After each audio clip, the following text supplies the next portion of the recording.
Marseille, une ville de cinéma avec les frères Lumière, Marcel Pagnol, René Alliot ou plus récemment Robert Guédiguian. Mais à Marseille aujourd'hui, c'est sur le cinéma de Paul Carpita que je voudrais revenir, flashback sur une histoire particulière.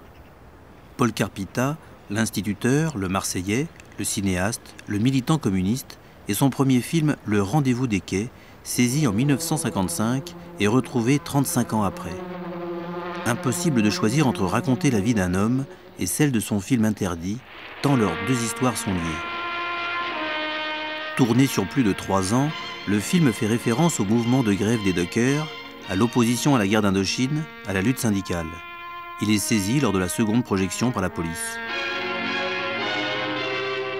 Après le traumatisme de la saisie de son film, Paul tourne de nombreux courts-métrages, combien on ne sait pas trop, il en retrouve encore dans ses cartons, mais tous débordant de poésie, d'enfance, de lutte contre l'injustice. Souvent, de fabuleux contes d'enfants prisonniers d'un monde d'adultes.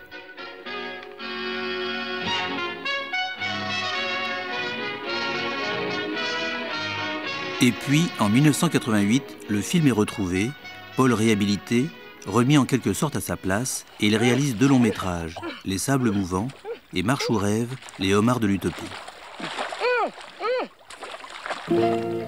Aujourd'hui, on aurait pu croire le bonhomme fatigué et à la retraite, mais il écrit un nouveau scénario et déborde toujours de la même vitalité. Et c'est chez lui que je l'ai retrouvé pour une promenade à travers sa vie, ses films, son histoire.